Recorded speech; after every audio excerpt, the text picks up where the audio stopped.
Well, thank you so much for hosting. Normally I host in a very tiny space. This is a joy to be in your space. Yeah, you're welcome. Yeah, how does it feel to be in your new living room? Well, I mean, it's like this is what I've been calling in, and interestingly, what the painter and decorator said as he painted the house the colour I wanted it. He was like, this is a blank canvas. And I'm like, exactly. This new chapter is a blank canvas. And what do I want to welcome into it? And it's like this comes in. This comes in. Yeah, great. Yeah, it's exciting. And how many, I guess, chapters in our life we get to kind of define, don't we? Of like how we move forward in all cases. This has been a new chapter for me coming into just off the back of 6 months. It's like when this goes out, we've completed the 6 months training. So for me, this has been like a deep process of actually maybe accepting help. And also I've been in a battle because I'm going to set the scene and who you are and stuff, and people are going to know that soon enough. But I've definitely been in like, I just want to show up. I just want to create spaces and call people into them, because what's going on in the world isn't working. The health system is like, doesn't support people, and people are on waiting lists, and I just want to grow community. And I was on that journey. I think a lot of people are, right? We're all, community right now is the medicine, I believe.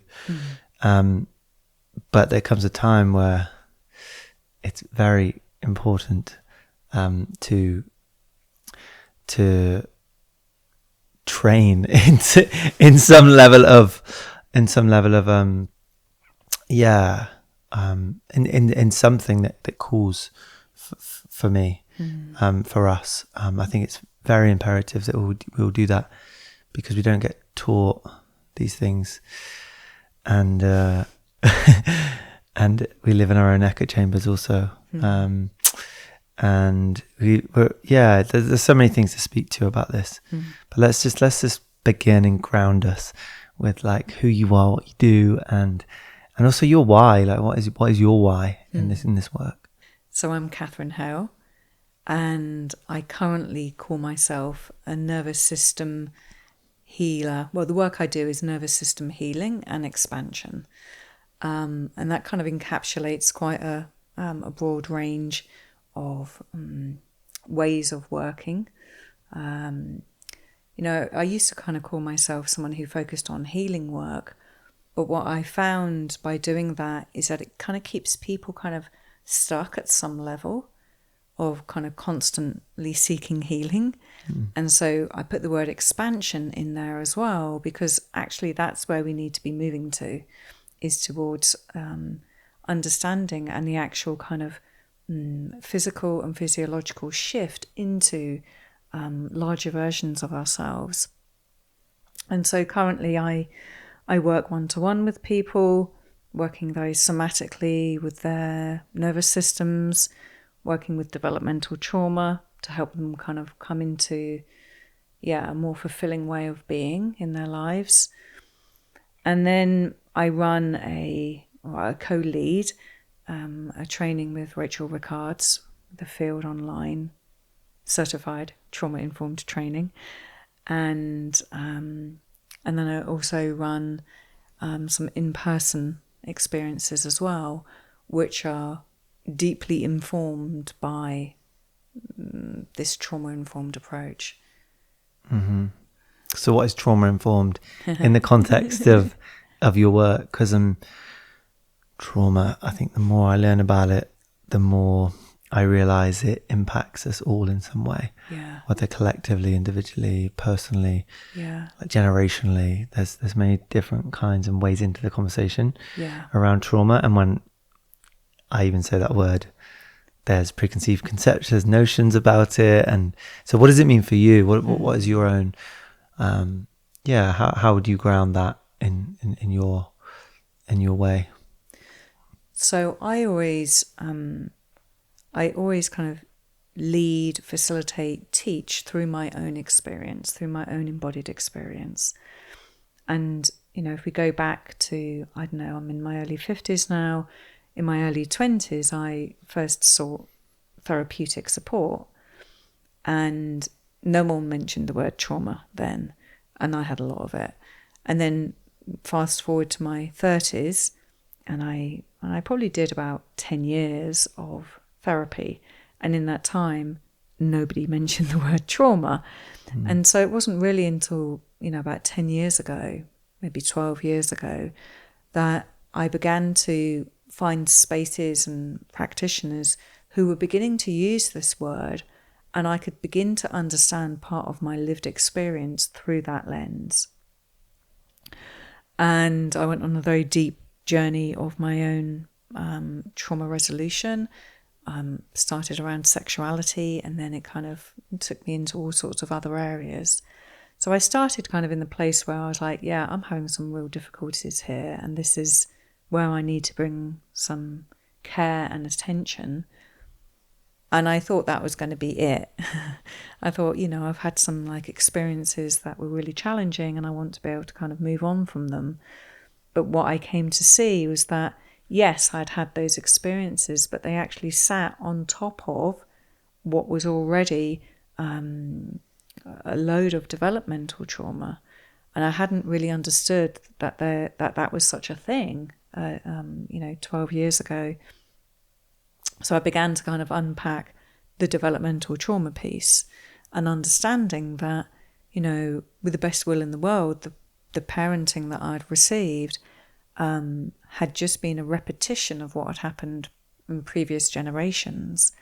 And there were places where not only was there like things that happened that were harmful, but there was like the absence of things that I needed. So there was these two things that I then had to kind of look at.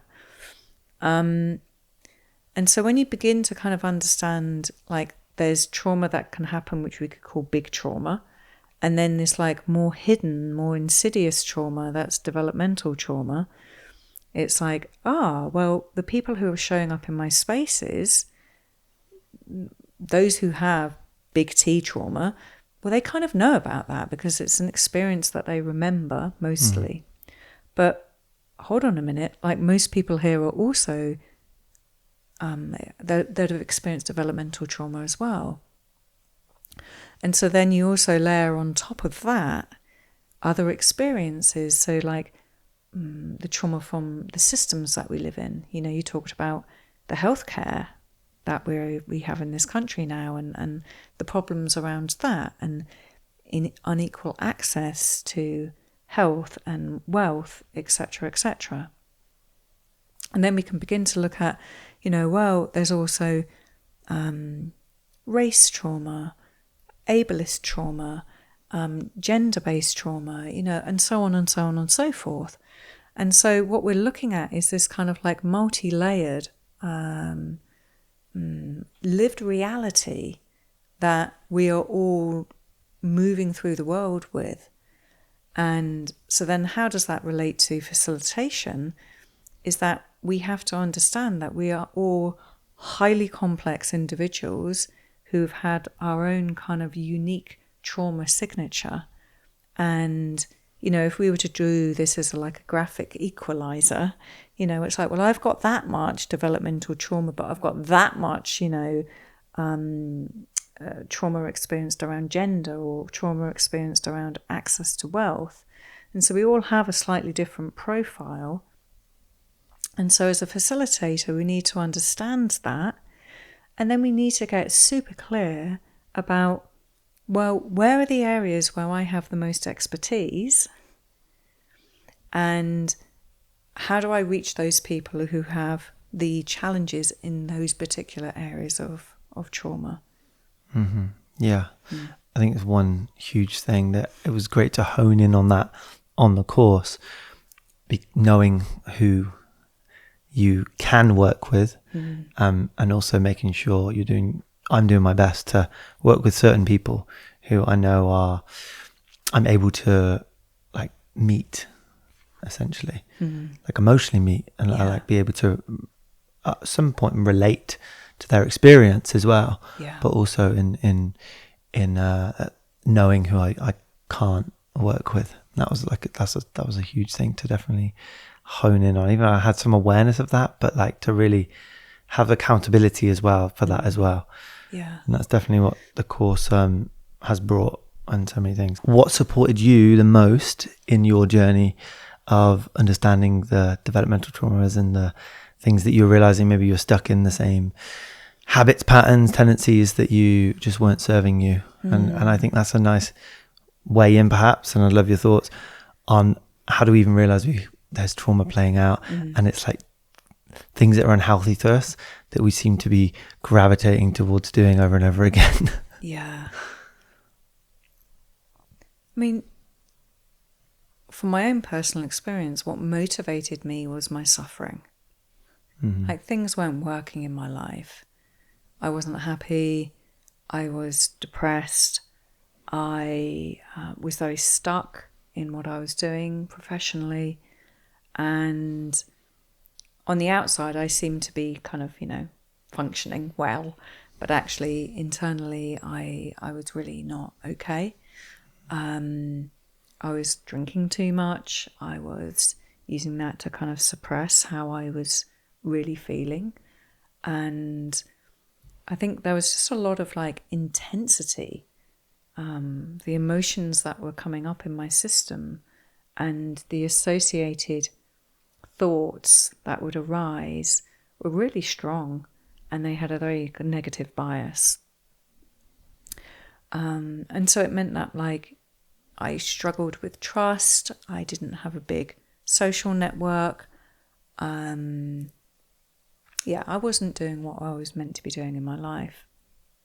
How did it manifest in your body as well? Because I often think whether it's posture or like stagnation or even like just disease, right? Yeah. Trauma can often feed into the physical.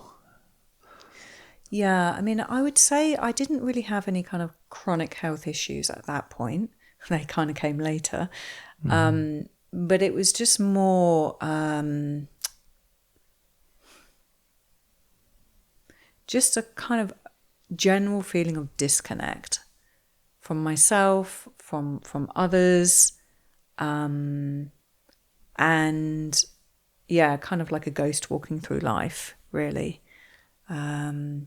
So some people kind of get chronic fatigue, or they might have like gut health issues. Like, none of that was playing out for me at that time. I mean, I guess I was actually looking at some photos a couple of days ago, as I've just moved into this house and I've been sorting things out. And I was looking at photos of me during my years at university, primarily, like my 20s and early 30s. And I just looked unhappy. There was this kind of like slightly flat effect on my face, and I didn't look vibrant. Like everyone else then. Yeah, like everyone else, right? So I looked normal. Yeah, it's funny, right? Isn't it? That like, I often think depression and the sensations that we feel are like a healthy reaction to an environment that doesn't serve us. 100%. Yeah. Yeah. Yeah.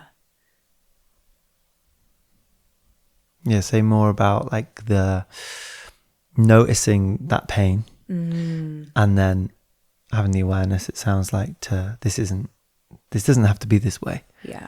Right.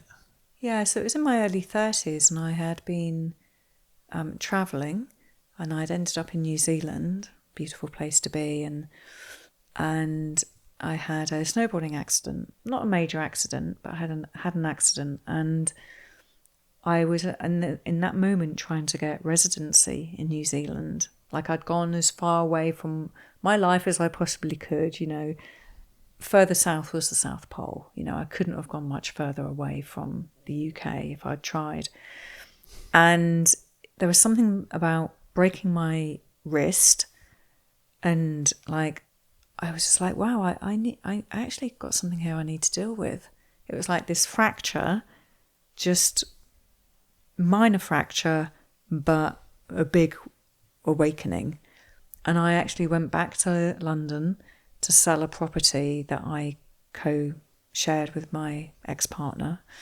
And I thought, oh, I'll just get the money and I'll come back to New Zealand and I'm going to set up a life there. And that didn't happen because it took a really long time for the sale of the property to go through. And in that time I landed back in London, but I could just see all of this really dysfunctional behaviour. Like I was like, the job I had just wasn't representative of my capacity. And I was going out partying a lot, like heavy drinking. And I remember once I walked into, I think it was Waterstones. I can't remember which one, but one of the Waterstones bookshops in London. And I found myself looking at the self-help section and feeling so much shame. And I remember buying my first self-help book. And it was like, something needs to change in my life. That fractured arm was like, yeah, it was a message that you need to break a pattern here. And I remember reading the book and like, okay, well, I've kind of done that. Little did I know that was going to be, the rest of my life was going to be dedicated to the journey of healing. And I worked with a therapist for many years. I embarked on a psychotherapy training. But after 2 years, I left because it wasn't embodied. And I didn't even really know what embodiment was at that time. But I knew that it was too theoretical and spiritual, which was beautiful. But it wasn't really addressing, things weren't changing for me, ultimately. It was like I could understand it and I could talk about it, but there wasn't a change. And it was around about that time that I went to a community, and a spiritual community, and a long story short, I ended up living there for a couple of years and did a lot of embodiment work and did a lot of embodiment trainings, and found the tantra scene and the conscious sexuality scene. And, I really feel like that was the point where big shifts started to happen for me, because I was actually coming into the body. And I don't regret those 10 years of more of an intellectual understanding, because I think sometimes we need that to calm down the mind enough so that there is a way to come into the body and to make sense of it. I think if I'd tried to go into embodiment at that point, I would have probably, it would have been too much, because there was so much trauma there. Yeah, totally. I 100% agree. I think for a lot of people, and even for myself, there was times in my life where things had to make sense before I could even go and action them. Or whether it's something simple like going into cold water, I was like, that makes no sense. Why would I do that to my body? That's just painful. But then I understand the theory and what it can do for me, and the adaptation and the regeneration of my blood cells, etc. It's like, okay, it makes sense. I want to do it. And sometimes the things that we know we need to do are uncomfortable, right? It's not easy to talk about these dark aspects of ourselves that we don't accept. That's not necessarily a good, easy thing to do. But knowing that is actually the path we need to take, to go into the pain, to go into the messiness. Through the mind first, perhaps, but then into the body, where the issues and tissues, right? But the challenge for me is that I kind of went from the mind to full on into the body. And what was missing was some kind of titration. And, I kept kind of meeting like really intense experiences, emotions, sensations. And had someone been alongside me and said, hey, Catherine, like, we're going to go into this slowly. We're going to feel a little bit, and then we're going to come back out to where it feels safe again, it would have been quite a different experience for me. But instead, it felt like I kind of jumped in at the deep end. And I was suddenly like really in the trauma and drowning, and just finding myself in these states where I'd be what I call like in the washing machine, just spinning in something horrendous for a period of time, and then eventually kind of coming out of that. And I was under the illusion that that's what healing was, and that I would have to kind of be in this washing machine process.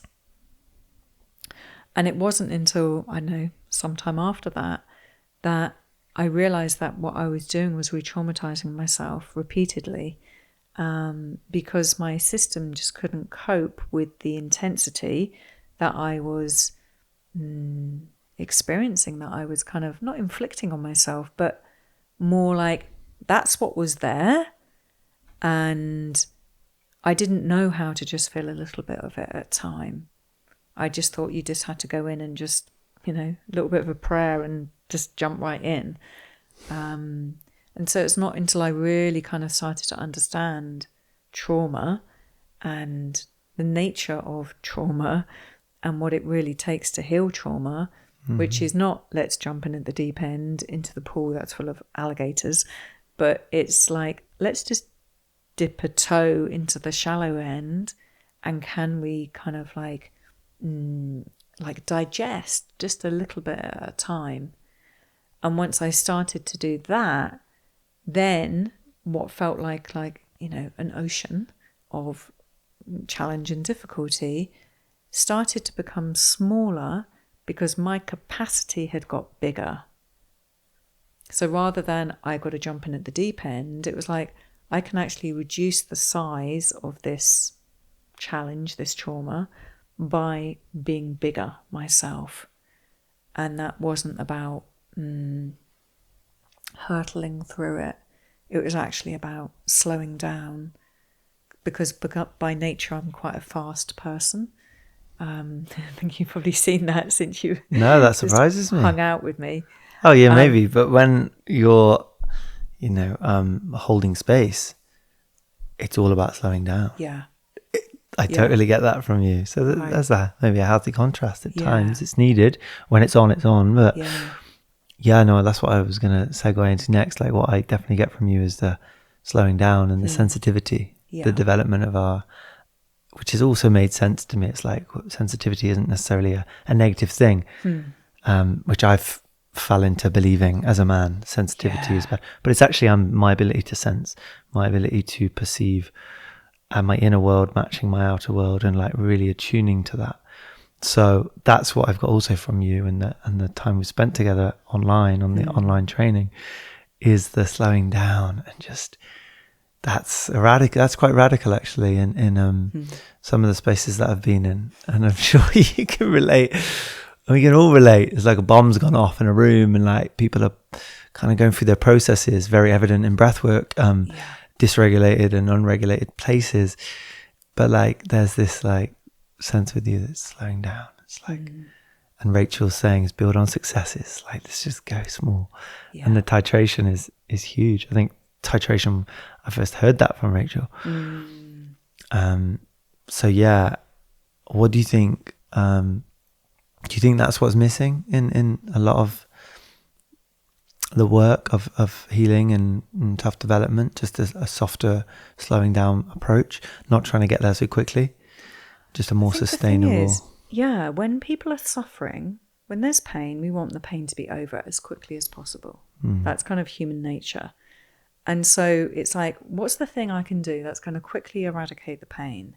What's the pill I can take? What's the process I can do? What's the thing? Sign me up, I'll do it. And so within us, we have this like urgency in the healing journey.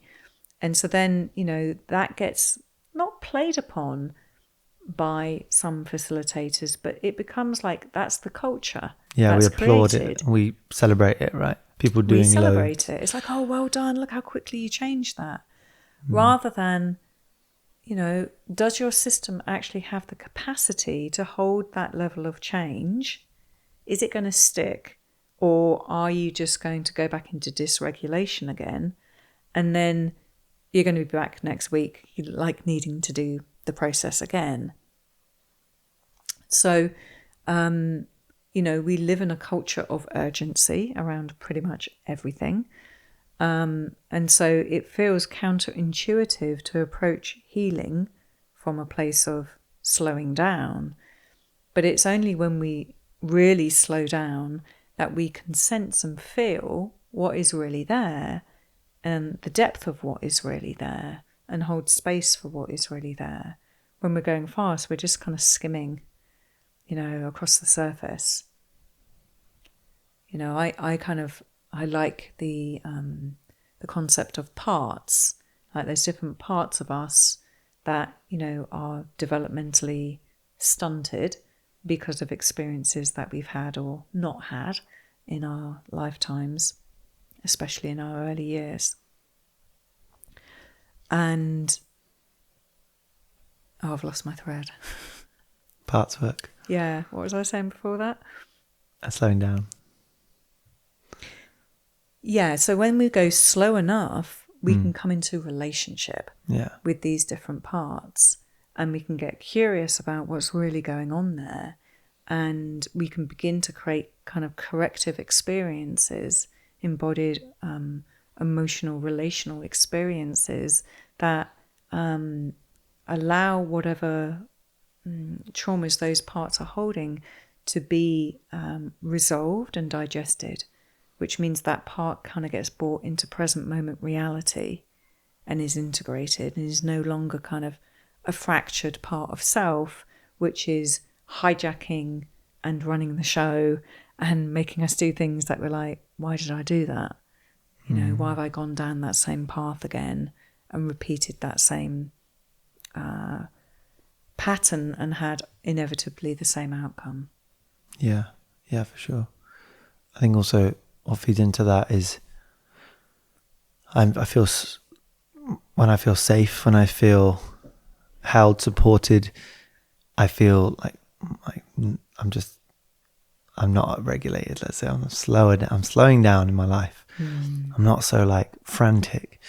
So when I feel safe enough to do that, that is the place in which I need to start looking at things. Like I say, the best time to fix the roof is when the sun is shining, which is like the analogy of when things are feeling okay. It's like, okay, now let's look at some things. Let's look at some parts of myself that I necessarily don't accept. I just did a dark masculine talk last night in the men's group, and what supports the space so much is like coming into regulation together immediately. Let's work from that place. How can we feel this sense of gratitude and support for ourselves and our journeys and what got us here, and really doing the groundwork in that space to feel well and to feel like we are good enough, and then start to peel back some layers of the things we hide from or don't accept. Like I don't think that's common knowledge really of like, I still hear it, like people have these realizations, you can't heal from a place of unsafety. And like when they're in a relationship and they feel unsafe and they're trying to like do the work, and it's do you get that a lot, or people not actually people just scrambling around, just like really trying to make sense of their experience and just feeling they're not in a supportive environment, let's say. I mean, I'm super discerning about who I work with, because the people I work best with have a level of regulation and capacity and resource to actually be able to do the work. Because as you've described, there's like another kind of category where people are in the spin and they're highly dysregulated and they're trying to do the inner work from that place, but the progress is very minimal and likely to re-traumatize because they haven't got the resource to be able to do the work. So it's like the realizations can't land, the work doesn't feel safe, so we can't go deep. And so, there's a lot that needs to happen around nervous system kind of state awareness and state shift, so that people can have a sense of like, there's enough safety here for me to move towards where it's difficult. Without that, you can spend years and years and years trying to do the work, but actually you're not really making any great changes because the system can't hold it and integrate it. It sounds so simple, but it's actually a radical proposition for a lot of people. And then what does that mean? First thing that comes in is money, like people not getting their needs met, and in survival mode, which is a real thing. Like we need to survive. That is fundamental. And we have to have that need met. Are our survival needs met? Do we have shelter, food and water? Yeah. Yeah. So let's transition to like the money piece, which we've worked on in the course, right? Which is a big one, which then it's like money, power, sex. How do these big themes in all our lives, how do we navigate them and make more space to talk about them from a regulated place? But yeah, the money piece, what would you say on this is like good things to start like peeling back the layers on, or even just like, I think there's a lot of people in the self-development space with money wounds. I think we've all got these kind of unconscious ways of stories about what money is. But in the self-development space, I've realized, even for myself, that was one of the precursors to doing the work, because the world I was born into didn't serve me, or actually made me really unwell. And that was like what I was seeing is greed. I was seeing power being used, manipulation, and maybe it was even family members who were like, and this came up on the call the other night, like family members maybe like guilt tripping me with money, or like trying to get me to do things they want to clean the house. I give you some money. I'm like, okay, so you can like make people do stuff with money. Great. And then it just feeds into this maybe narrative. And I just like, I pushed it all away. And I went into the wild, and I was like, I don't need money. Money makes people cautious. And now I'm learning to like coming into right relationship with it, which I think is really important. But yeah, anything you want to riff on? I love what you've just said, and I love the last bit about coming into right relationship, because the way I've learned to heal my relationship to money is by understanding that it's a relationship. And so then if I apply what I know about attachment to money, then I can begin to see how am I showing up in relationship to money, and how's money showing up in relationship to me. I remember kind of posting something on Facebook a few years ago. I said something like, if money was your lover, how would it describe your relationship? And it was brilliant what people were responding with. And, you know, there are things like, oh, you know, the bed is cold. It's like, where are you? Some were saying like, oh, an abundance of lovers, you know, all different experiences. But essentially, it's like money is a relationship. And secondly, money magnifies. And so often what we associate, when we associate money with being negative, it's because we're looking at examples in the world where people who've got money are doing things that are not positive. But it's because they are not a healthy human being, and therefore money is magnifying their natural unhealthiness, right? Whereas, you know, we talked about on the call last night when I said, you know, well, if you had multi-millions, what would you do? It's like everybody on the call was going to be these amazing kind of like, we're going to set up communities, you know, we're going to do this amazing work with money. And it's like, yeah, of course, it amplifies your goodness and your passion and your medicine. So when I began to kind of like really understand that for myself, it's like, okay, there are these different lenses through which I could work with money and support others to work with money. And then we can understand, like, the final lens is to see, like, what is actually happening in the nervous system in your money relationship, because that's going to determine your beliefs and your behaviors, because that's what the nervous system does. And so then we can begin to kind of like see the behaviors, see the beliefs, and map them onto nervous system states. You know, so if you're someone who like hoards money, well, we know that your nervous system is in the place of fear and contraction. If you're someone who's really checked out around money, we know that your system goes into some kind of dissociation around it. And so we can begin to start to address it at that level. So then the beliefs and the behaviors will start to naturally change. I mean, for me, it's been such a hot topic because I've had so many challenges with money in my life, and under earning and just never feeling like there was enough. But there's been so much work that I've had to do to be able to generate, you know, well, I now have a 6-figure business, it's like, I never thought that would be a reality. But, if we bring it back into kind of like the facilitation piece, so classic things I see people who are facilitating, especially at the beginning of their journey, classic things that I see that they do is like, number one, undercharging, right? Or number two, like pricing by committee. So it's like, what is everyone else charging? Oh, I'm going to charge the same. Rather than figuring out, well, what is it that I actually need to earn to pay for my life and to run my business?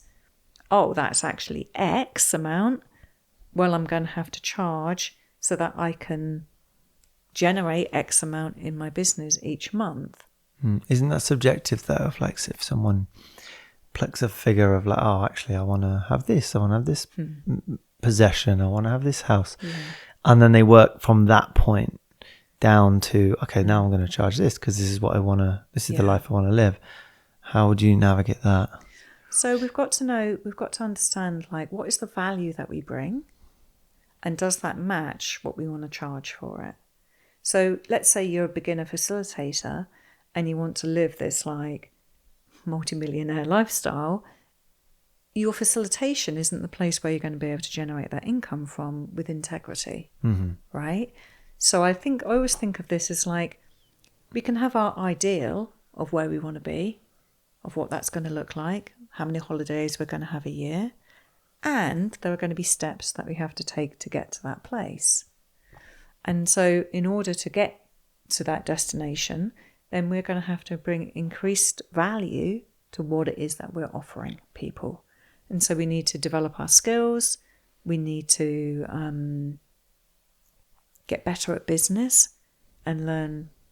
To create models, but better marketing, etc.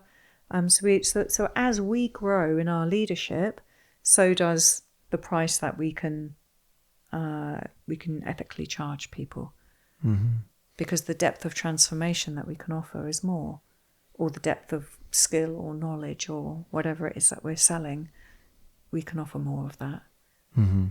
Yeah, I think it's a really important thing to give time to when it comes to the nervous system, because as you said, it's mapping. It's like you're mapping the nervous system and responses and how we haven't used the word yet, but triggered in situations where we notice like this kind of, oh, this feeling doesn't really match what I'm experiencing. It's like there's a song being played and this is kind of out of tune. I always think that's like a nice analogy for being triggered. But yeah, another thing we speak to or you speak to in the course is the power dynamics. I'd love to spend some time speaking about this and why you feel that's so relevant and important to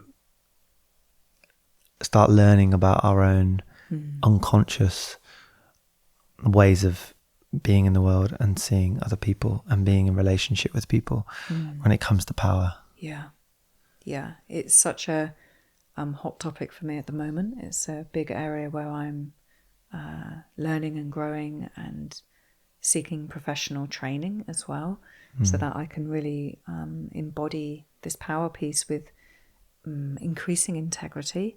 Because for me to be trauma informed means leading with integrity, and so it requires a level of like awareness of areas we need to grow in and to develop.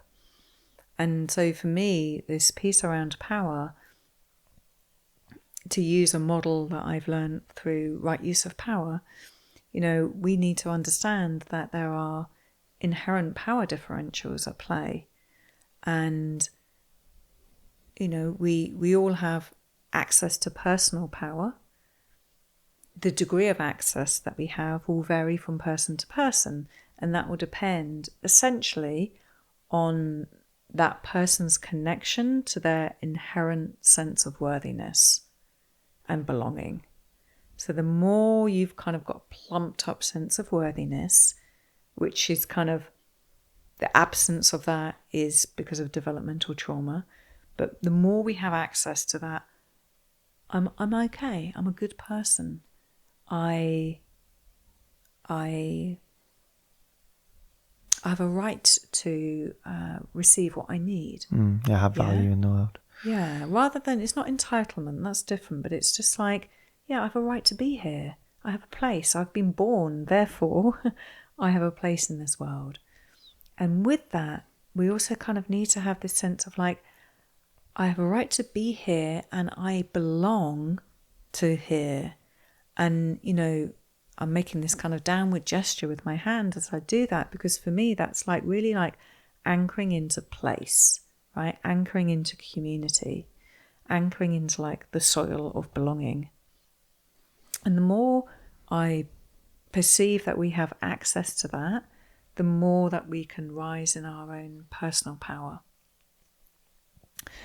And so, you know, we have personal power, but then on top of that, we have what's called role power plays out. And role power is, let's take this for example. So I'm a facilitator and you are a participant on that program. And so that creates differential in power. And so I'm holding more power in that dynamic than you are, as I would with any of the other participants. And with that comes a responsibility and a level of care that's required. So I could say I'm in an up power position and you would be in a down power position. And the lived experience in those two positions is very different. And we need to have an awareness of that. And it gets kind of super complex because there are also other power differentials at play. So there's status power. So we're both white people, and so therefore we have more status than a person of colour has. That's just because of the systemic trauma that we are operating within. And then we have like gender. So you being a man, when it comes to status power, you essentially hold more status in this culture than I do as a woman, although we're trying to kind of balance that one out. But so we have all these other kind of factors at play that are playing out. But if we come back to like facilitation, it's like you are there as a facilitator, you have a role. And that role requires a level of self-awareness and it requires a level of integrity. And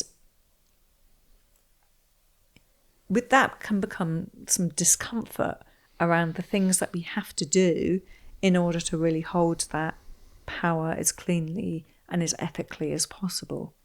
And it means we have to start making like hard decisions, and we have to become like super discerning. So if we go back to what we were talking to at the beginning, like, well, who do we let into our spaces? Sure. Right? Yeah. So I'm in a position of power about who comes into my spaces, and I have to be super discerning about who those people are, because I don't want people who it's not a right fit for them. It's not about being exclusive or not inclusive, but it's like, I'm offering this and it's only going to work for that group of people. It's not going to work for everybody. And so I have to be very, very clear in my communication and my marketing who this is for and who it's not for. And we also get into all the kind of like sticky complexities of relating, you know, and there's things like attraction plays out when you're a facilitator. Someone's attracted to you or you're attracted to a student, and it's like, what do you do about that? You have to hide them on Zoom.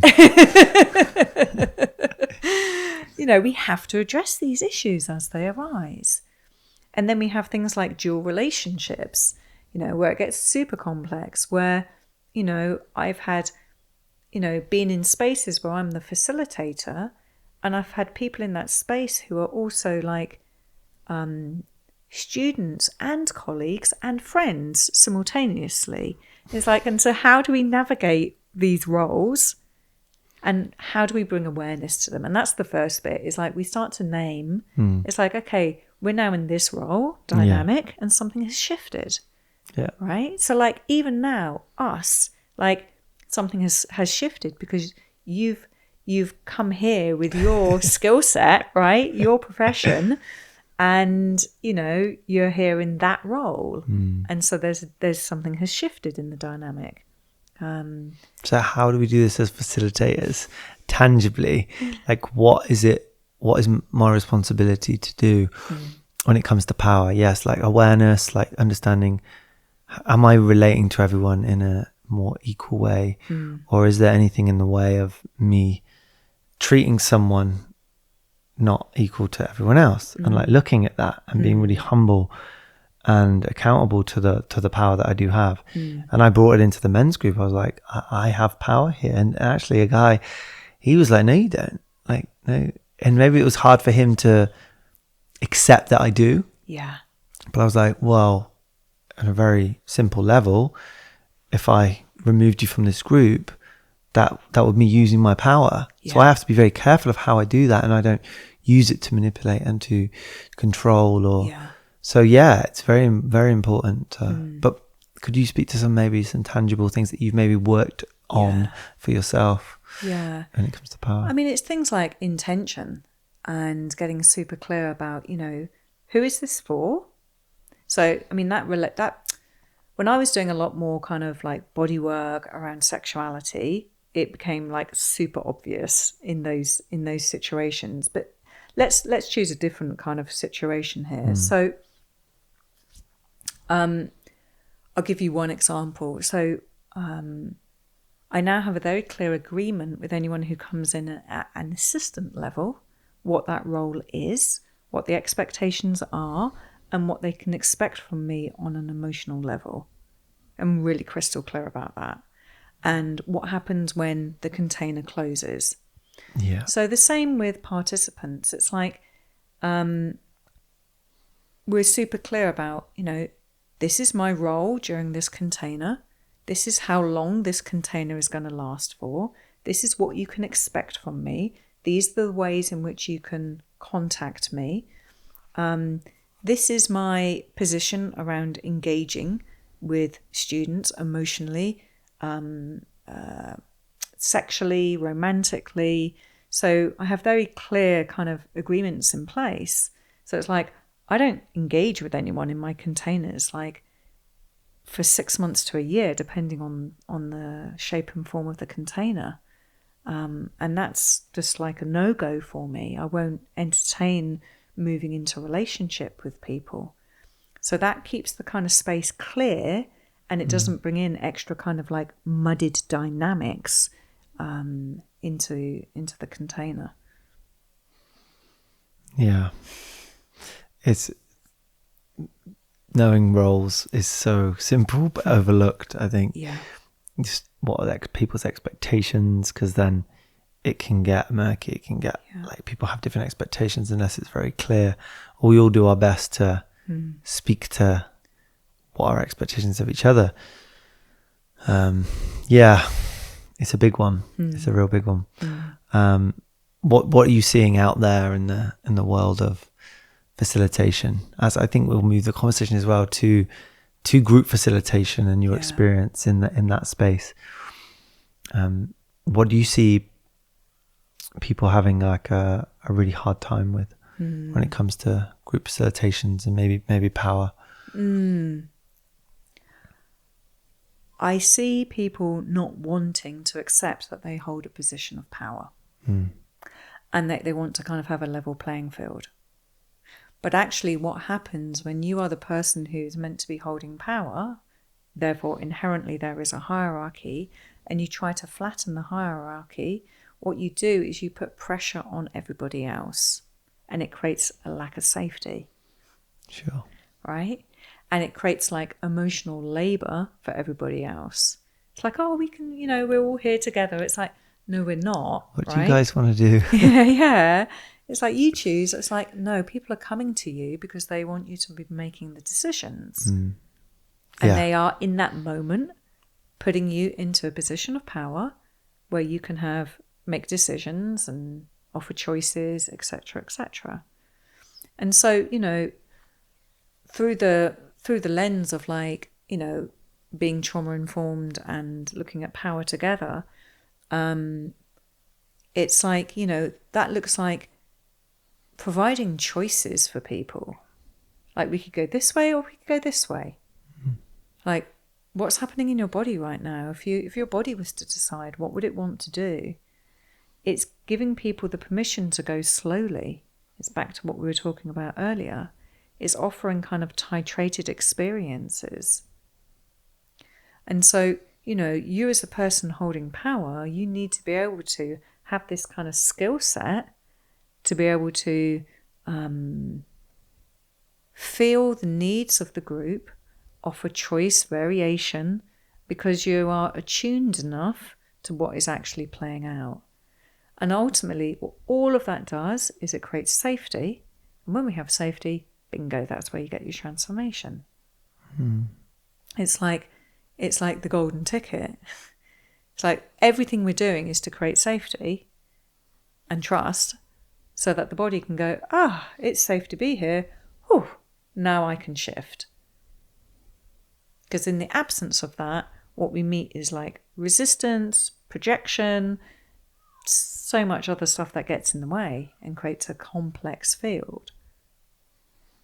I mean, I make it sound simple. It's not. We need you to make it sound simple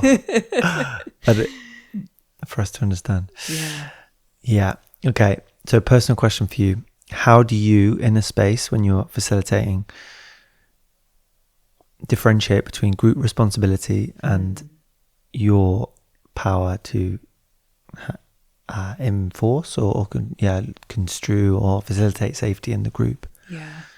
Why does that come in, like the personal responsibility and then like your skill to create safety?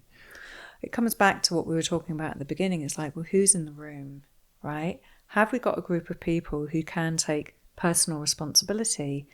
And the only way they can do that is by having access to their personal power.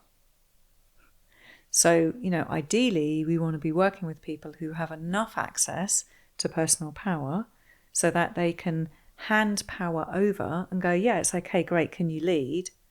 When people don't have enough access to personal power, that's when we get like blame, projection, rejection patterns playing out in the field. So it's like, I've got to feel safe enough in me, in myself as a participant, to be able to trust somebody else to be able to hold the space. And I think this is where a lot of facilitators get unstuck, because actually the audience are not connected enough to their own personal power. And so then there's like handing over of too much power to the facilitator. And then it's like, oh, well, you've taken power from me. It's like, well, no, you handed too much to me. So as a facilitator, we have to be aware of like, are they pedestaling me? Have I become the guru? Because we don't want that to happen, That's dangerous when that happens. Some of us love that to happen. Some of us feel really good in that position when we're being admired and celebrated and we've got everyone's attention. Yeah. But that's the work to really diffuse that. Yeah. And that's why circles are very important.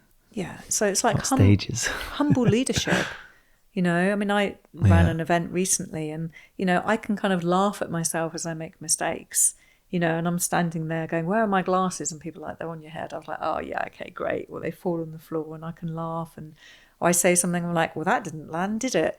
It's like we can bring our humanity for sure to the arena, but it's like, what we don't want is for everyone to be handing over power, because that's when it all goes wrong. Yeah, it's that fine line between humility and then just like faking it. I remember I did a practice, one of the first retreats I did with 6 guys in the woods, and everything was going well. And then I created this practice where everyone would come into like one thing and they would, guide each other, but move as one thing as they transition around the space. And they just started walking in different directions, and then like going into the bushes, and I was like, this just is not working.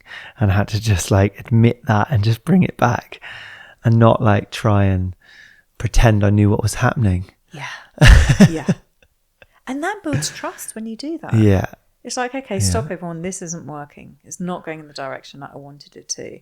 Let's just pause. Let's just reset for a moment. What's really playing out here? Oh, you're not trusting my leadership. That's why you're dispersing in different ways.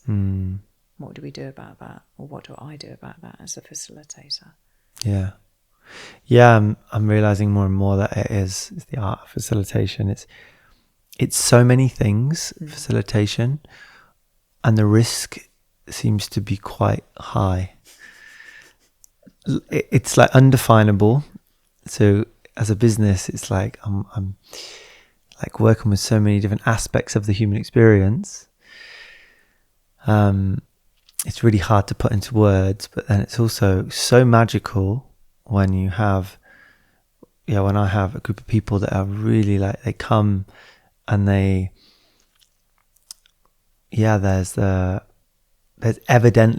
like just disconnection. There's no one really trusts each other. There's not much eye contact. They're not really feeling so embodied or in their body.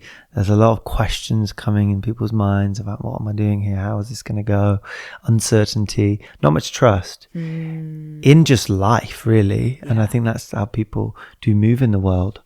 It's like kind of on hypervigilance. Yeah. And then with a few simple practices or just the unfoldment of a few days, slowly people completely transform into their true selves, into the natural essence of what it must be like, and what I've felt like being more myself without just being in my body. I feel like that's mostly, it's just like having a connection to my body and not feeling I need to be a certain way or to wear a mask to hide anything or to try and fit in or it's magical. But the art of facilitation, I was trying to put this into words of like how actually it's a high risk environment, because a lot of facilitators, you don't really know who's rocking up to your group. You can do all your work and homework but you don't actually know who's coming until you're there. I'd love you to speak a little bit to this about if you had a message to facilitators that want to do this work. I also know that a lot of people do come to these my spaces and other spaces because they also want to contribute to it. They see what's happening in the world, or just from my experience in men's groups, men's circles, and they're like, this really speaks to me, and I want to be involved in some way. And I honestly think because people are so isolated now and away from people they resonate with, or we might connect with people online about what really sings to us and read books and listen to podcasts, but then not really have that community around us. And there's this dissonance at the moment, I think, where there's so much information. We can feel so seen or met in a book or on a podcast, but then I don't really have many people around me like that. So we come to these spaces and it's like, oh wow, yeah, I feel this sense of belonging. There's so many things in this question. I know that. But yeah, people do come and they want to continue this work. But little do they know, I think that it takes a lot of risk in a way. So yeah, could you speak a bit about that, of what your advice would be to facilitators who want to step into this work, which is your audience, right? It's your... I mean, you've got to keep doing your own inner work, undoubtedly. I have therapy every week. I do all sorts of things to support myself. You have to keep kind of going a layer deeper, a layer deeper, a layer deeper in your own personal work, so that you are showing up kind of, I'm going to use the word cleaner, but like less encumbered by your shadows. Because we step into those spaces and let's choose one theme, like attachment trauma, right? So you step into facilitation and your unhealed attachment trauma is going to play out. So if you are a chronic people pleaser, if that's been the pattern that's been developed as a consequence of early developmental trauma, then that's going to chronically play out in the space. And that doesn't work as a business model. That takes you to burnout and exhaustion. So So the clearer you are in understanding like yourself and your patterns, you don't have to be fully healed, right? Because who is in this world? But the more that we understand those patterns and the kind of the pitfalls, the common traps that we might fall into, then the clearer a being you are in your facilitation, and then the safer it is for you and for the people that you're facilitating. Yeah, I think one of the things that I'll speak to as it was playing out was that I was doing it alone. And I was like, no one can really meet me where I want to be met and on my team or can facilitate with me. It was this trust thing that I just didn't trust anyone to do this work with me. So I was in the space on my own, just leading and facilitating and like playing out the same wound that I was pretending to stand against. Yeah. And that's like a real bitter pill to swallow, because I didn't want to do it alone. And actually it's unsafe to do it alone, especially in a group where there's many different kinds of people, and doing a disservice to a group to try and do it alone. Yeah. But that was definitely one thing. The lone wolf. Yeah. Super common in facilitators. Yeah. Yeah, it's fascinating because we feel like we can do it alone. Yeah. Yeah. Because we've been capable and we've had to, but actually it doesn't create what we need it to create. Because it creates like subtle control or not so subtle control in the space. Yeah. Control. Also another thing that I had to meet. It's like I was in the events industry. Control was really important. I had to have control on everything. Yeah. I had to measure things. I had to make sure things were on time, and things went in the way I wanted them to go. Then you step into the real world of authentic, expressive spaces that are about like meeting ourselves fully. And I want things to go in this way, in this agenda. And it's like, it's so simple, but to really meet that with like, okay, yeah, I have to let go of my own expectations, or what was my need for control in the first place? Like, why do I need this to go a certain way? So I can tick a box, so I can feel good about it. Something also I notice at festivals or big social gatherings, I notice that when I don't have a role, there's a thing playing out, which I think is quite common as a man. Like my worth for most of my life has been in providing value and doing things, and then being validated for that. Oh, you're so good at what you do. And I realize when I haven't got the role or someone else is in facilitation, I'm like, yeah, there's this subtle hum of why that comes in. And I have to be really honest about that. It's like, it's my work to do and I'm forever going to be doing it. But when I'm in festivals or gatherings, when I don't have that role, I'm actually subconscious. I can feel it. It's when I'm out of presence and I'm in my head and I'm scanning the environment for where I can place value in something, or where I can get the validation of another met. So if I'm not speaking so much, I'll be like, okay, I need to just like do something to provide some sort of value with someone. And often that can be in a deep conversation where they're like, oh yeah, that makes sense. And I'm like, yes. But it's there, and I'm like, I have to be in the world. I'm not going to go and I've done enough work alone to be in isolate, which is important, but I have to kind of be in the world and have this dance of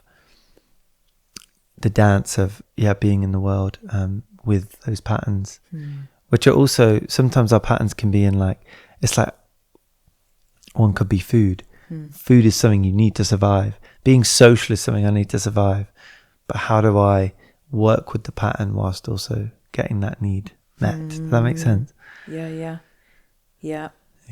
I'm laughing because I know I've sat in like facilitation spaces that I'm not holding, and I've got like my facilitator hat still on, and I'm either kind of like getting involved where I have no right to be getting involved, or I'm making this like mental checklist, like, no, they're not doing that right. Yeah. That's not very trauma informed, or and it's very hard to step out of For sure. that role and like really fully receive, actually. So, often when we are people who have a tendency to play that pattern out, the early developmental wound is in order to be loved, I have to be like useful, right? And the medicine and the healing for that is like, no, I just get to rest back and receive goodness and love just because of I am. Inherently, I am. What supports you to communicate things to people or to relate to other facilitators in like better ways? Have you because that can come in for me as well, as I'm just going to tell them exactly what I feel in this moment, but because I notice a lot of overlap with authentic relating, which I've done a few levels in, and this work, and I think it's beautiful that I see it more and more, or I don't know where it comes from, or maybe it's just what works. But like you talk about impact and sharing impact and also consent and getting permission from others to then open up or maybe give some feedback if it's welcome. I noticed you have a great way to communicate. Wondering what's supported that over your years, what trainings you've done, or I think it's when I'm doing it badly and getting things not working out well. I mean, I will say that these days I'm super selective about what spaces I go into. I'm super, super, super selective. There's only certain people that I will do certain deep process work with, because otherwise I don't feel safe enough, because I can see the things that are missing and I'm like, this is not going to work for me. And, you know, sometimes it's just like, this just isn't mine. You know, I can say, hey, you open to receiving feedback? Yes, no. But sometimes it's like, this just isn't mine to solve, you know. This isn't my place to give feedback here, because if I open my mouth, this is going to be a 2-hour conversation. Have I got capacity for that? No, I haven't. Right, I'm just going to keep quiet here. That's so true. Yeah. I'm very mindful, like where I want to put my energy these days. I was going to ask you some things. You can be true. Yeah, wow. So something we haven't really touched upon is like the actual nervous system regulation, which I know is like a huge part of your work and almost the biggest piece you've brought to the field facilitation online. And I don't just want to brush over this. Because it's a very integral piece of everything we spoke on. It's like how the way I now see the world is through the lens of the nervous system. I love that. It's Welcome like, to my world. It's like when I started learning to DJ, and I went into a club and I couldn't stop hearing out of tune, and I never had that before. And I was like, oh my God, what have I done? I can't relax. Oh no, I can, because in this context I can regulate.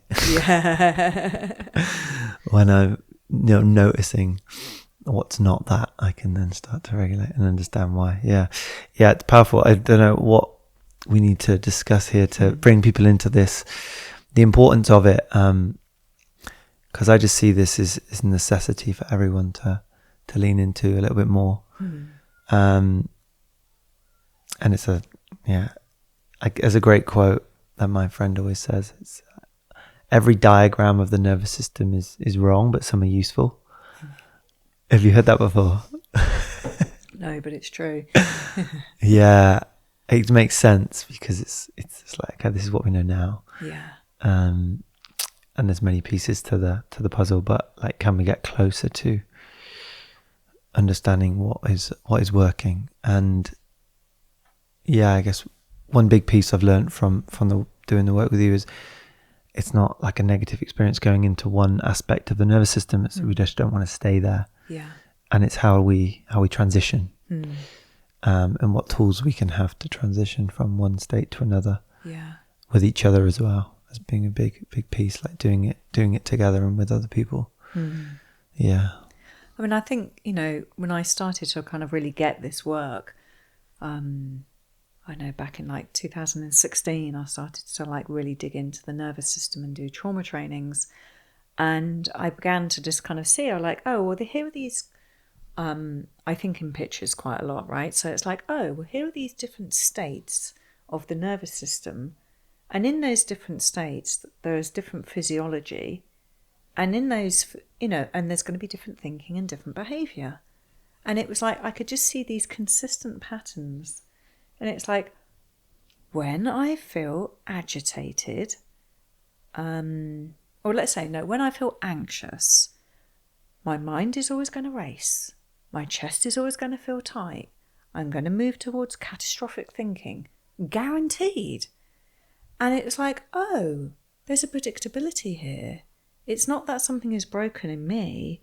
It's like, I've just shifted into a state, and all those things that I've just described are telling me that I'm now in that state.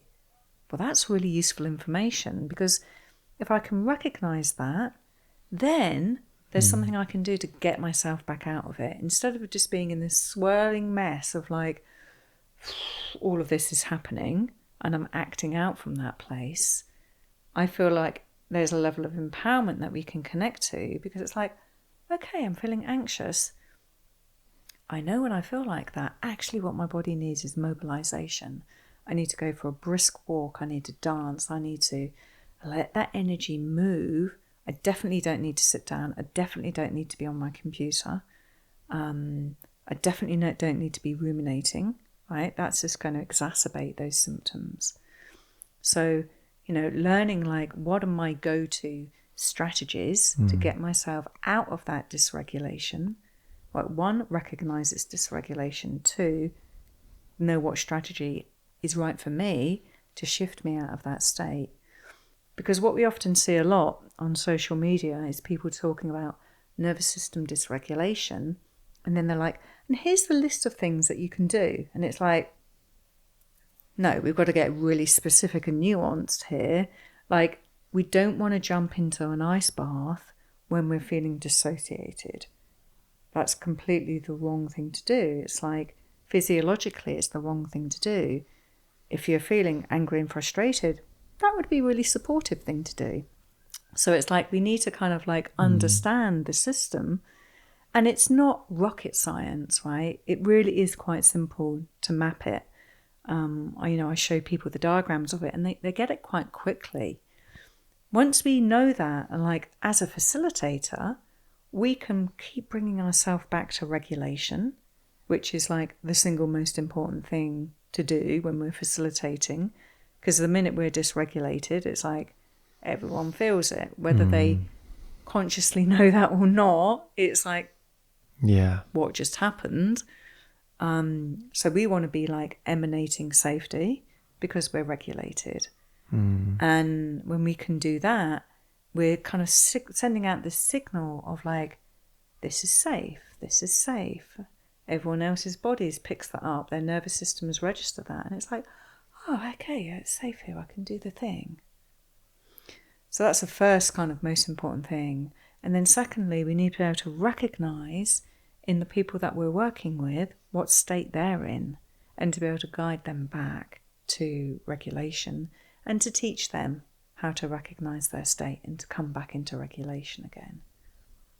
And it's not to like bypass ourselves or gaslight our experiences, but as we said at the beginning of this conversation, healing happens when we feel safe and regulated. It doesn't happen when we're spinning out in that washing machine, the hell realms.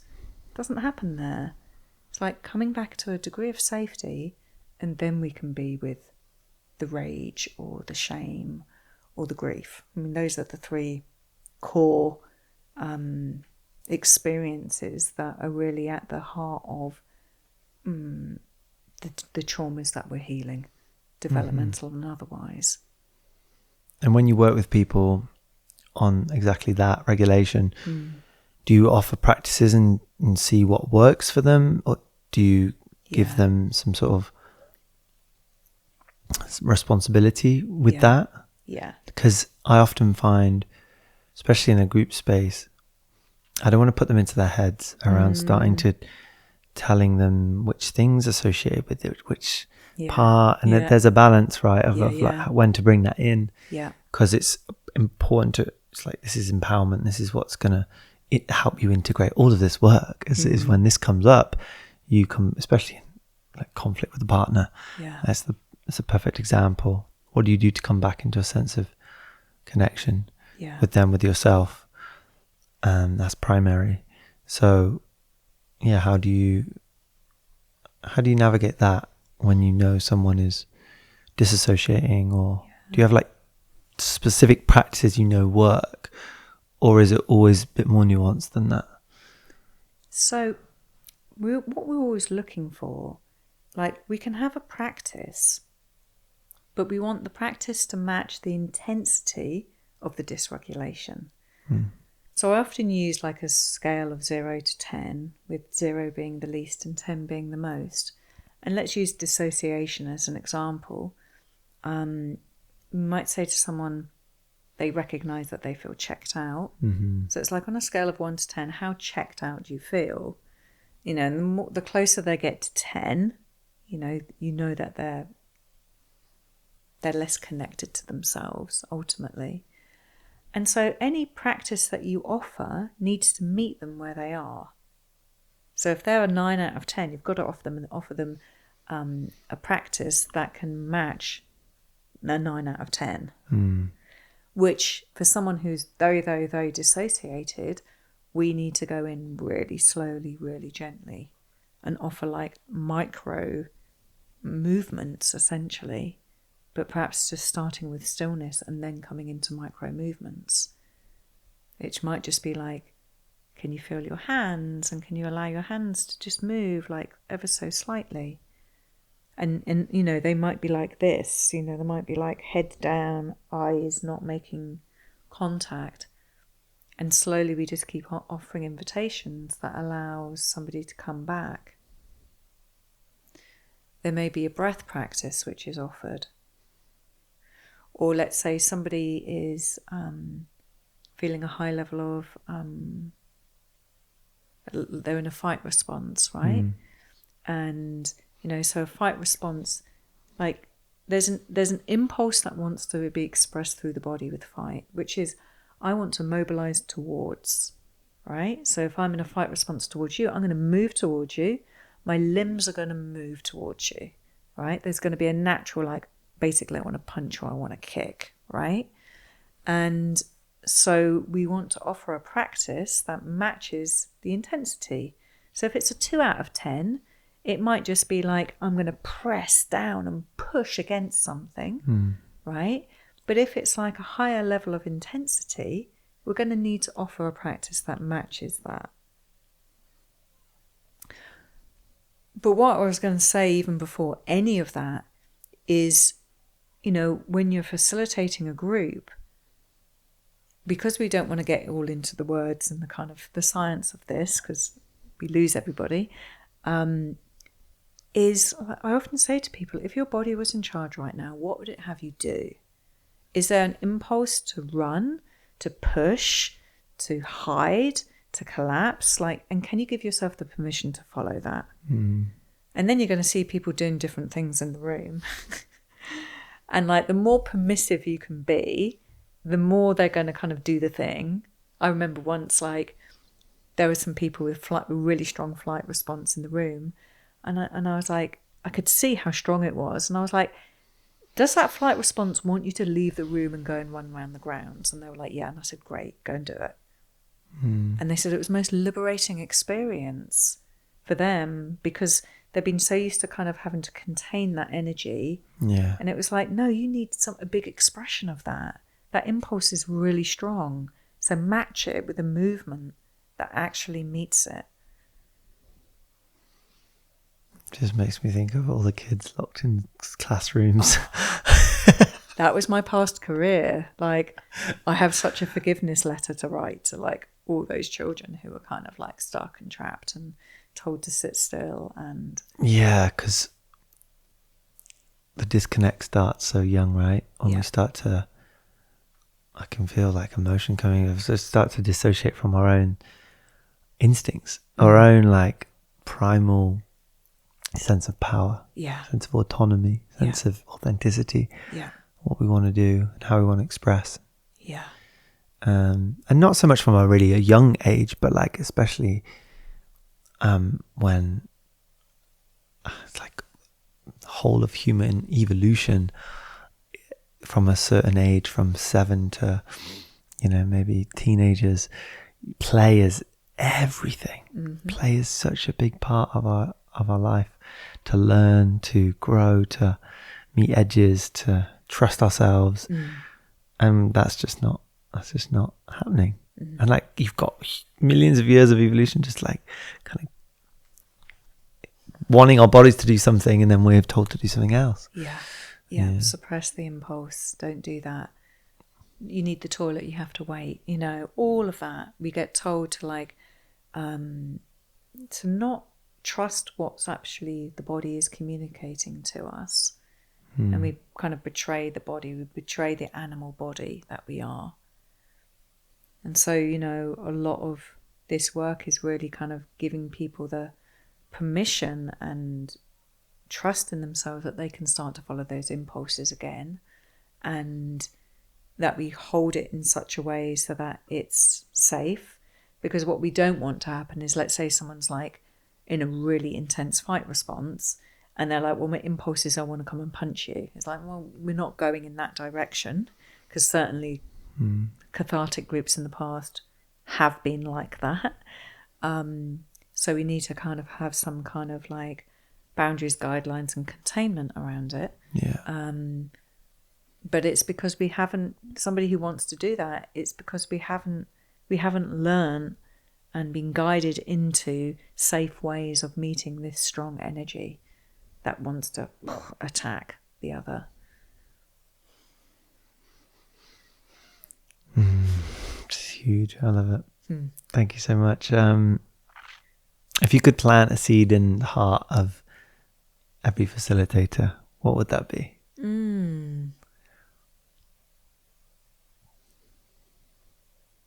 Self-regulation. Yeah.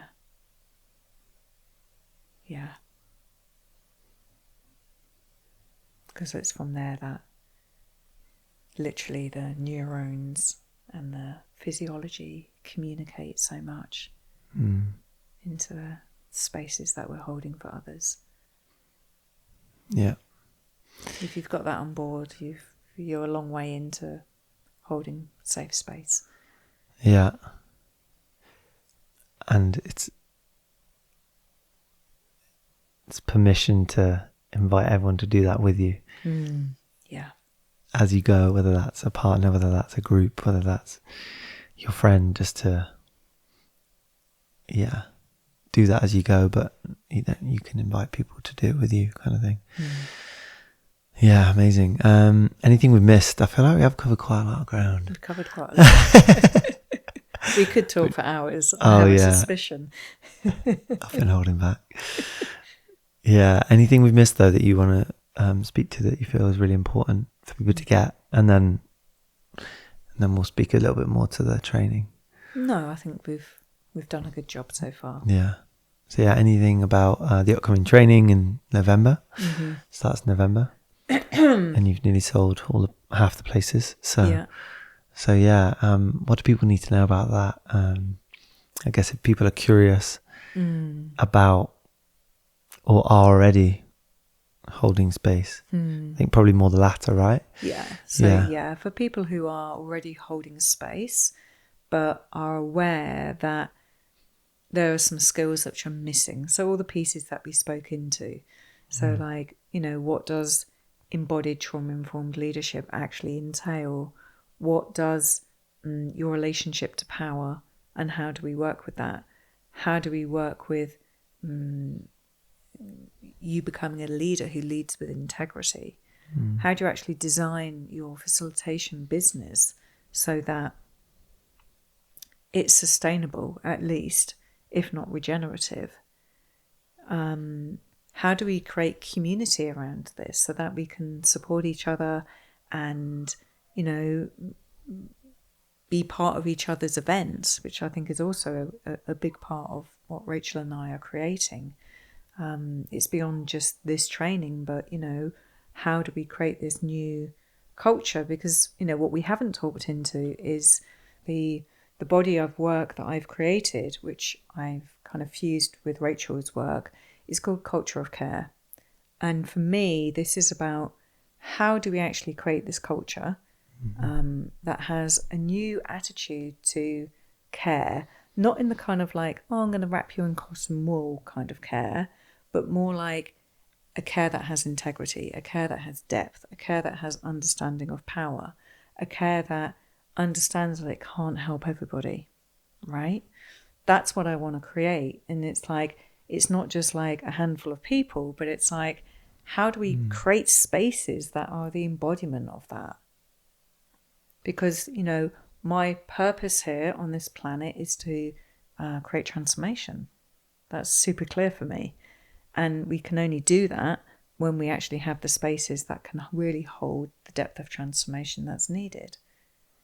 And if we look at kind of what's happening in the world at this time, we need deep transformation. So what are the things we need to put in place in order for that to happen? And so this training combines Rachel's skill set, which is field facilitation, like how do we hold a group field, and how do we work with the unspoken energetics and dynamics that are constantly at play within the field. And I bring in the trauma-informed piece of how do we stand as facilitators, how do we embody ourselves in such a way that we're bringing safety and all the other aspects that I've spoken into. And having run this for the last 6 months, what have you learned that you're bringing into the next one? We're definitely going deeper with the power piece. Yeah, because that's been my personal professional exploration over the last few months, and I'm doing a professional training in that piece. I guess we just kind of keep refining and going into like more nuance as we see how the material that we're bringing impacts the people that we have in our spaces. And it's like, okay, what next and what now? And what's happening in the world and how are we actually responding to that? And what do we need to bring in response to that? So it's like a constant kind of upgrade and refinement that we're going through, because that's what's happening internally inside of Rachel and myself. So, you know, each evolution of the training brings an upgrade in us as human beings, as facilitators. Yeah. And a broader kind of breadth of professional experience. Yeah, that really lands. Like constantly addressing what's moving within me to then bring that to whatever I'm doing. That's the most real. Yeah. And like, yeah, I've always looked at what makes sense, is like what brings me purpose, what works, but also what's needed. And like, yeah, like that's what I feel you're really touching upon, is really addressing what is needed in the field, in the collective field, in the immediate field of people in the group. Yeah, amazing. I think there's something there about like specificity as well for me, because, you know, we can hold these spaces for people, and what's becoming kind of increasingly evident for me, which is why I've been talking about it quite a few times already, is like, well, who is this space actually for? And how can we kind of communicate really effectively who this space is for? And to kind of really understand, well, this is my domain here, and this is where I can offer my best. But that means that there has to be other spaces where those people that I can't help can also go and get support and to receive the care that they need. And I feel like, you know, we can't be an expert in everything. And I think there was a kind of point, I don't know, like a number of years ago, where I felt this pressure to be the expert on race and gender and neurodiversity and, you know, all of these topics. And it's like, yeah, you know, we can have a level of awareness that's definitely needed without a shadow of doubt, but we can't necessarily become the expert on all of those areas, because it's not actually possible to go into the depths of all of those areas. But we need people who are willing to become experts in each of those key areas. Yeah. Yeah, I wonder if that's also a wound of someone's mind of trying to do everything. But then also, I think it's very human to be general and to want to be a generalist. Like, we specialised quite a lot in our culture, but it's true, you can do anything, you just can't do everything. Yeah. Thank you so much for taking us there and providing so much value. You do. It's beautiful just to be sat across from you. Yeah, you're the expert in nervous system, so like that touches upon many things. So I think that's you're doing a lot, and you're doing a great service to people, and you have done for me. So thank you. Bless you, Chris. Yeah, it's been beautiful having this conversation, and to have had you in the training for the last 6 months, and to have watched you shift and grow and to apply what we've been offering, actually, and to see you apply that into your work, and to come back and to be humble and go, wow, okay, I see that I was doing X, Y, and Z a certain way, and now I'm going to do it differently. Yeah, thank you for having the courage to be part of this. Yeah, thank you. Beautiful. We end with a hug. Yay. Yeah, knees gone.